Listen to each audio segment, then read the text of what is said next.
Welcome to This Week in Cannabis Live. I am Jay Rosenthal. That is Anna Ray Grabstein. That is Jeremy Burke, also from Cultivated. And that is Mark Hauser from Cannabis Musings. There is lots going on the cannabis front. This group last got together last week in Las Vegas. It's a week hence. Before we get going on the latest of the news, is everybody recovered from Las Vegas? Anna Ray, are you? I mean, I got a little bit of a stuffy nose, but nothing that's going to really lay me up. And I think I got out of Vegas pretty healthy overall. My goal to feel fabulous at the end, I still feel fabulous. Yes. Unscathed. Mark, you? Yeah. I never feel fabulous. So my baseline, I'm good. Yeah. Okay. Jer, you look the same as you all. Yeah, I was gonna say, as you all unceremoniously pointed out, I'm wearing the same clothes as I was last Friday. So go figure. I'll let the audience decide how I'm feeling. Well, I think you're feeling fine. Good to see everybody. There's lots happening. The big news is what may or may not happen out of the White House today. Should we do that first or last? Should we keep people waiting? Just talk about it now. Let's talk about it now. We're now. Jeremy, you called me. I was in my garage yesterday. You said, "What should we do in the newsletter?" I am hearing all of this. What did you hear? And sort of give us the timeline of when you heard that something might be coming from the White House. Yeah, sure. So last week when we were in Vegas, and I'm going to keep these sources anonymous just because they asked for that, and I haven't reported it in, though I have my own points of view and anonymous sources.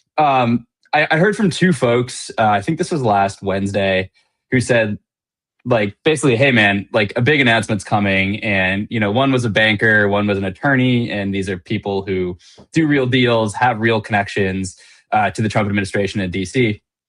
And the funniest part about it was that Mark texted me that same day saying he was hearing the same thing. And so I had, three stories from three credible people that all lined up unbeknownst to each other. And so it wasn't quite enough, frankly, for me to go out with the story, although now I'm kind of kicking myself that little Cultivated could have scooped the Washington Post. That being said, the story's lined up. I heard this was December 3rd.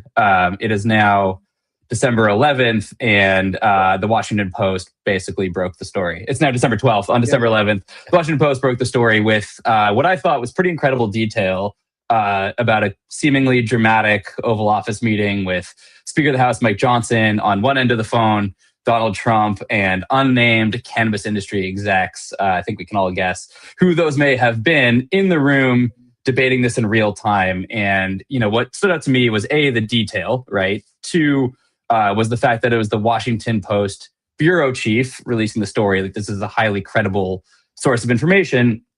And three is the fact that it reflected exactly what I'm hearing, that the conservative religious wing of the Republican Party, or the MAGA movement, however you want to call it, led by Speaker Mike Johnson, is against this. Trump is for this. And they had the debate in real time in a pretty dramatic seeming Oval Office meeting. So look, I think this is happening. This is the realest rescheduling has ever been since the Biden administration first issued the rule. All that being said, let me caveat, this is Donald Trump we're talking about. His opinion on any sort of policy or geopolitical matter is basically the opinion of the last person he talked to, and this could change, right? The executive order has not hit the Federal Register yet. We're watching that, and so while we're 97% of the way there, let's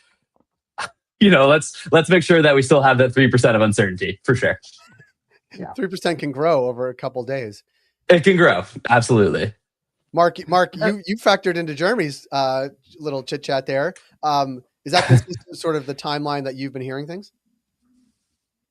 It was, it's consistent with what I heard. And so, and I think it also depends on, what does this executive order say? And is it going to try to just, reschedule it by fiat, which probably makes it a lot more subject to challenge, or is it just, again, doing basically what Biden did, which was direct the federal agencies to basically continue the process that Biden started. which never died. It was just sort of put on interminable hold. And so, it will, and so that, then we have to see, how does that process play out? And, does it get challenged the way that the Biden attempts got challenged? So, I have a question for you, Mark. Like, the difference between Trump issuing an executive order to create Schedule 3 versus what Biden was doing, which was a whole agency-driven process. What is the difference in terms of the longevity of what it could mean for the industry? If it was an executive order, is it easier to go away, or would it revert back under a new administration? Will you say more about that? I mean, I'm not a DEA administrative process expert. That's there's like only one or two people who really understand that well. Shane Pennington, who is sort of the guy that I had do sort of, a Q&A with back in August of 23 in Musings when this first got really sort of became a real thing. I believe the way Biden started it was also by executive order. He directed the DEA and the what was the other department, the Health and Human Services, I think it was, to start this process, the administrative process. If it's done right, I would expect that Trump would do the same thing and direct these agencies to continue on the process that was already started. The determination by the agency, I think it was HHS, but I'd have to look it up. It's HHS or one of the others that said that there is a medical use for the product. That's out there, so that's already done. And so, but the question that I don't know the answer to yet, because I haven't been able to investigate it, is if, does it mean that we end up back in the court process? Or can that be sort of sidestepped? The big, or does like I said, does this executive order say, I hereby direct, the DEA to amend the schedule to make this Schedule 3, which the DEA can do because the DEA maintains the pen on schedules. But again, there is still a process to allow for challenge, which is what Sam and others did in the past. I think what you just described is what the industry thinks that Trump will do, which is skip the process. Like, who cares about process? And that there will be a proclamation that now cannabis is Schedule 3. But it could be similar to the executive order we saw before that just starts another process is never ending and it gets us nowhere. I'll just chime in. What I'm hearing, and we don't know till we don't know, is that the executive order will, as Mark said, direct federal agencies to do so, right? And so that brings up a whole host of questions because we've sort of been in this position before, and those hearings did break down. I like, much to my mother's chagrin, I'm not an attorney, and administrative law is a pretty thorny area of the law, and I don't fully understand it, but I imagine that there is a pretty robust and rigorous process for the DEA to do that, and it's not a stroke of a pen, Oval Office issue. I think Trump is Trump, and he's an unusual president in many ways, but there's still a process that will have to be undertaken, and you can very well bet that smart approaches to marijuana and anti-legalization groups will sue, and there will be pieces of this that are tied up in litigation, I believe, for probably a lot longer than the industry wants. But in the meantime, stocks will probably go up, which is a good thing for anyone in the space. Yeah. Well, and I think the difference, though, will be, even if we see a replay of exactly the same process that happened under Biden, is that under Biden, the DEA was at odds with this decision. And and having this happen, and so part of the reason it never finished was because the DEA very much slow played, the whole thing. Yes. And so the question is whether, what does the DEA do relative to a Trump White House, and does it, because DEA is part of the Department of Justice, Right. So, so does that accelerate it? I don't. Yeah. Look, I mean, I think it's a really good point. Like, there's the terrible aphorism that, not terrible, but the aphorism that all policy is personnel, right? And who is in charge of the DEA? It, to me, does not look like a pro-cannabis person, right? That being said, the way, and I'll use a little bit of editorializing here, the way Trump elevates people into positions in federal agencies is based on loyalty, not expertise. And I think there's something to be said for that, because that is not how the Biden administration worked. God forbid we have experts in important positions in government. There you go. And not composters. Yeah. Oh, go ahead. The current head of the DEA is Terry Cole, and he was longtime prohibitionist, but also longtime law enforcement leader in, I think, Virginia, West Virginia. Virginia. Virginia. And when he was appointed, I think largely the cannabis industry was nervous. That was like a tooth gritting moment of like, this isn't going to be our guy. But yeah, I think, Jeremy, you're right that Trump has shown a pattern of appointing loyalists who do what he wants or get moved out. So if Terry Cole wants to keep his job and Trump wants to move forward with Schedule 3, my guess is that it happens. But one of the interesting things, bits in that, Jeremy, and you talking about sort of the Washington Post story, is this strong disagreement with the Speaker of the House, who has been a loyalist to the president, and now, in a well-researched news story in Washington Post, has a big issue with this particular issue. Is this? I mean, this is a political question. Is this a crack that will continue to break open if the president does this? Will we have members of Congress actually speaking out against this? I assume we will. I don't know if it'll be Mike Johnson, but there may be some very vocal people in the Republican Party who start to say, this is a terrible idea. And I wonder how that plays over time. Absolutely. There will be. And I think, to take the 30,000 foot view here, the MAGA movement is a very, very big tent, right? This is not the Republican Party of George Bush. And holding together the Mike Johnson religious Southern wing with Donald Trump is very, very difficult. And cannabis is an issue that cleaves those two apart in profound ways. And I think I want to underscore that Republican support for legalization has declined. A lot of, far-right influencers are against this. And while they may not be serious people do, unfortunately, listen to what they have to say.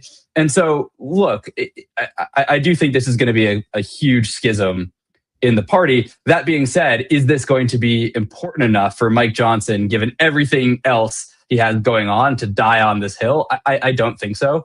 But there are going to be a lot of people within Trump's own base who don't support this move, and a lot of lawmakers who don't. And, given that we've seen a little bit of a split between the Republican caucus and Donald Trump as of late over a host of other issues, there is some leeway for them to do things in ways I believe there wasn't earlier this year. And so it'll be interesting to see. At the end of the day, look, like, the Republican Party was the party of Reagan. Just say no. It is the party of Mike Johnson and Ron DeSantis. It is not wholly remade in Donald Trump's image, as much as that is a talking point. And so, Jay, I think to your point, we will see. But I imagine that this will be a fight, and it's not, again, 97%. It's not quite a done deal yet. And that 3% could grow. Not for nothing, but go ahead. I was going to say the stock price of MSOS is down since we've been on the air. So I don't want nothing like real time, but yeah. Well, interesting enough, I think High Times put out a great article this week, to give them a shout out, that was a pretty deep expose into talking about the MAGA movement and Project 2025, mostly as it relates to what's going on with hemp. But I think one of the interesting takeaways that really got me thinking, and you guys should all go check out this article, was just about how a big part of the goal of Project 2025 is to be able to exert more executive power over Americans, and also to deliver power to the businesses that support that movement, which includes pharma. And so in the article, they were making the argument that the hemp ban is a pathway to more criminalization, which leads to the ability to exert more control.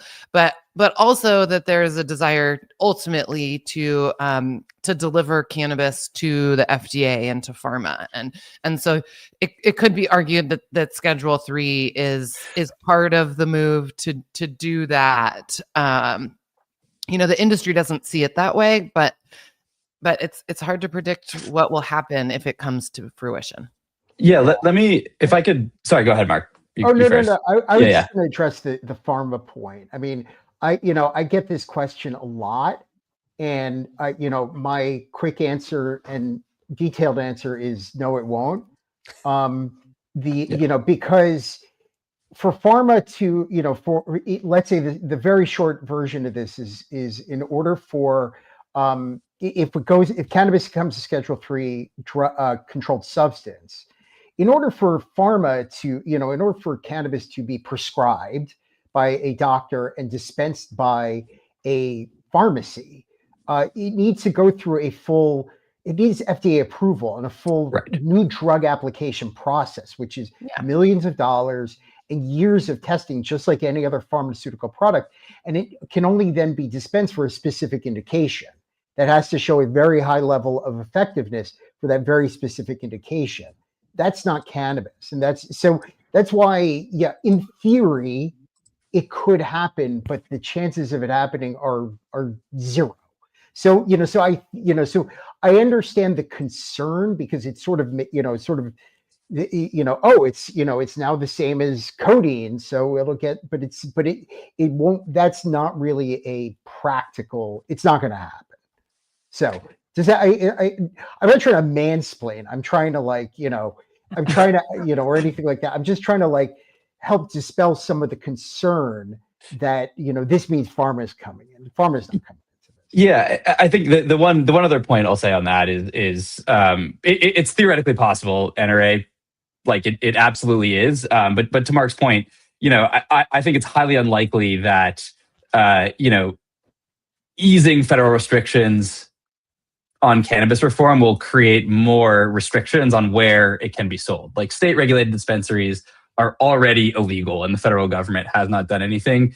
I highly doubt easing restrictions will say, okay, now these are all pharmacies. You have to be a pharmacist. CBN and THC have to go through, phase 1 and 2 clinical trials. I doubt it. That being said, it is, by the letter of the law, it's theoretically possible, right? And so, we have to be open to that.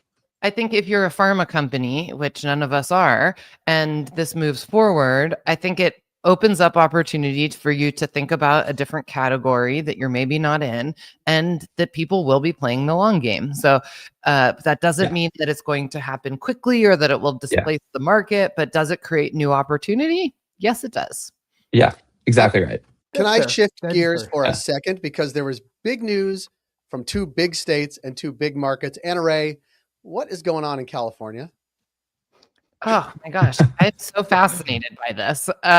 So 4 years ago, Elliot Lewis, CEO of Catalyst, one of the largest retail chains, I think they're maybe hold the number 2 slot in California with over 30 stores, sued the Department of Cannabis Control, saying that basically they were not upholding their part of the legalization law because they were not adequately flagging illegal diversion and using their track and trace system the way that they should, that it was insufficient.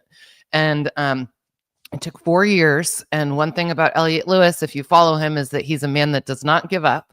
And he's been funding this lawsuit with this pitbull attorney, Jeff Augustini, who really is someone who's probably done more to take on the Department of Cannabis Control in California than any other attorney in the state. But they just won on Tuesday. And what they won was the judge saying that the DCC has not been adequately using its track and trace system to uphold all of its responsibilities that are in the law, including illegal activity. And if you have been an operator in California or anyone that's used the metric system, you know that we could all, if we had access to the backend data, run a fun little formula to be able to flag product that got purchased by a distributor and then just sat there in inventory forever. And that really is the definition of how illegal product has been moving out of the legal market in California into other places, be it the illicit market in California or potentially even into legal markets in other states. It's really hard to know. Well, hold that thought for a second because that's the next story we're going to talk about. But what, like implications, real world implications, Anna Ray, like both in California and beyond. Yeah. So real world implications is that going forward in early February, the DCC has to report back to the judge and tell the judge what its plans are to fix this mess that it's in. And if it was to actually fix the mess, what the implications are massive, because if we are to assume that Elliot Lewis was right and that there is an enormous amount of cannabis that's being cultivated in the legal market, but that is not being sold to retail customers at dispensaries, where is that product going? It's leaving. If now the DCC makes it stuck in the legal market and there is not a release valve, then that could do two different things that are, I think, really important to consider.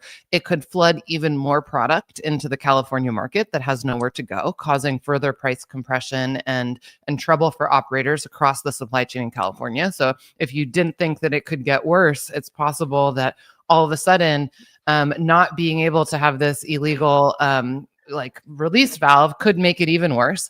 And then the other implications of that is potentially in wherever that product is going, might not have access to it anymore. So if you think that product was going to Missouri or New York or to gas stations in Texas, maybe they won't have that product, which could create an opportunity for someone else to come and fill that void, or for those markets to get starved out. So maybe that will help cultivators in New York that think that they've been in competition with the legal kind of diversion from California, but it also could drive up prices in those markets for consumers or retailers that have been able to benefit from cheaper product because of a flood from out of state. So I will pause, but I think this is a big deal. It is a big deal, and it also I don't know if it's coincidental because I don't think it is. What's happening in New York this week also is that the governor removed the head of the OCM, and Jeremy, you're going to correct me which parts I get wrong on this. And no, you're right. With the, sort of looking into Omnium, which was actually accused of doing the things that Anna Ray talked about, bringing in product from California and releasing it into the legal New York market. And one step further, what's related is that Metric still hasn't been fully implemented in New York to do the things that Metric is now on the hook to do in California. It's not directly related, but Jeremy, this seems to be like a theme in big legal markets that like the track and trace may or may not be put in place, but then is actually not doing the thing that it's supposed to be doing. Yeah. I mean, I think Anna Ray put it really well and kind of set me up nicely for my broader point here. I mean, Jay, you summarized the news well. Look, this is sort of a newsletter I've been rattling around in my brain for a long time, but to me, it's not an accident that big progressive-leaning states with progressive-leaning cannabis policies have messed up the execution, right? And New York and California are the poster child for this. There was a lot of good intentions in both cannabis programs, but the end result is been chaos and turmoil from what the two states that should be leading the charge. We've seen, and all credit to the regulators, right? I'm not going to sit here and throw stones. I'm not in that role. That's a very, very hard and ultimately thankless job. At the same time, they've been pushed out. The talking point is still chaos. And with things like Metric, like these, it should not be that hard to stand up a track and trace program, right? And I know like Albany is Albany, there's machine politics and it's difficult to ram things through, but it should not be that hard to do that. And I think, Jay, to your point about the Omnium issue, it wasn't only Felicia Reed, the acting executive director of the OCM, who was ousted. It was the top attorney who worked for the OCM who was actively trying the case. And Mark, correct me if I get these legal terms wrong, but the case was withdrawn either with or without prejudice, but whatever means that it wasn't an evidence issue, right? It was an issue. It was there's politics around it, and so they want the door open to refiling. It's just bizarre to me that the attorney would leave as well.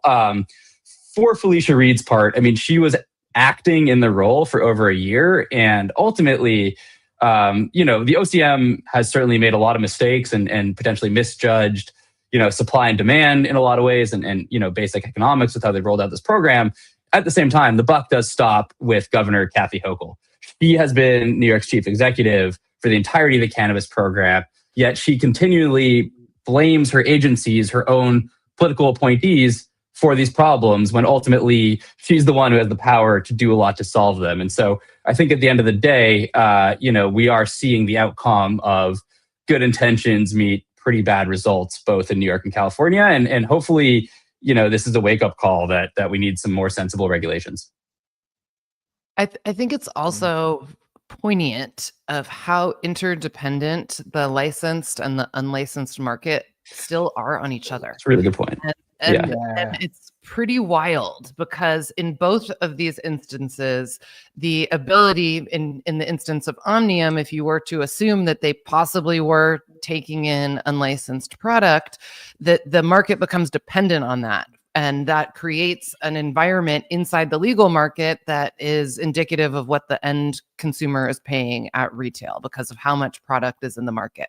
And similarly, in California, with the ability to have a release valve that makes it so that the supply is a little more on par with what the retailers need and that the extra supply has a place to go. And right. For years, I've always talked about that one of the problems with these state by state cannabis markets is that they don't have legal release valves. If you are an egg producer and your eggs are getting close to their expiration date, you can outlet them to a different state, to a grocery outlet, and sell them at the dollar store or something. We don't have that ability in cannabis legally, but it's still happening because it's just the way that economies work, and you kind of just can't get in the way of it, even if it means that the laws or the regulations are getting pushed to the limits.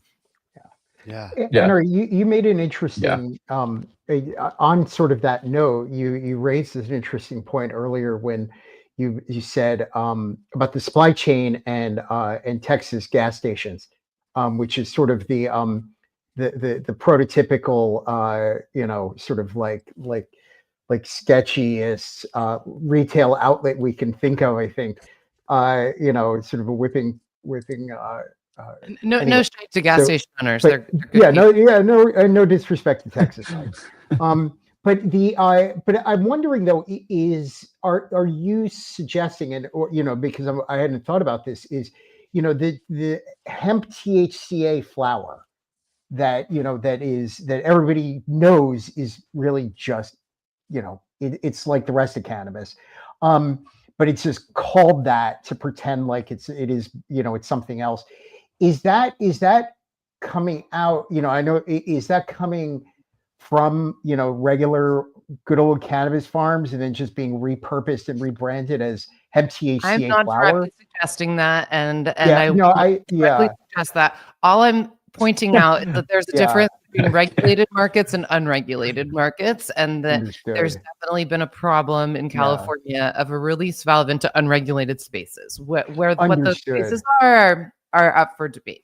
Well, actually, and I wasn't trying to pin that on you. I was more just sort of saying more out loud, like it will be interesting to see, like if that's that illicit supply chain dries up, do we see all of a sudden does that have sort of an artificial pullback on the hemp market? Also, THC flower, THCA flower is going to be much more expensive to get at those gas stations in Texas.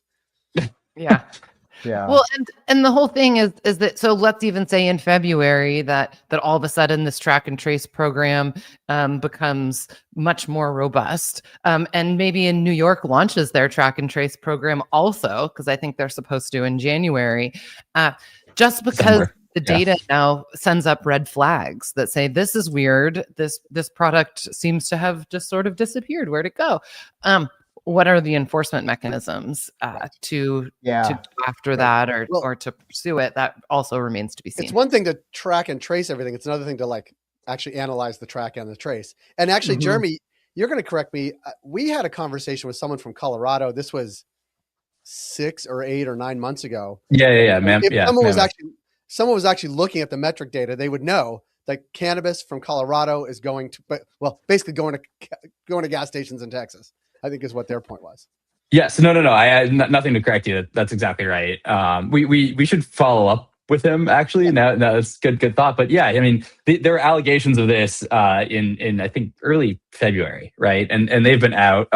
I received tips about kerfuffles with metric all the time, right? And not all of them are useful. But point very much stands. And I think NRA, you said something that was a light bulb moment for me. Like, this is just how economics works, right? And regulations can either aid and assist that or get in the way of it. And right now they're in the way.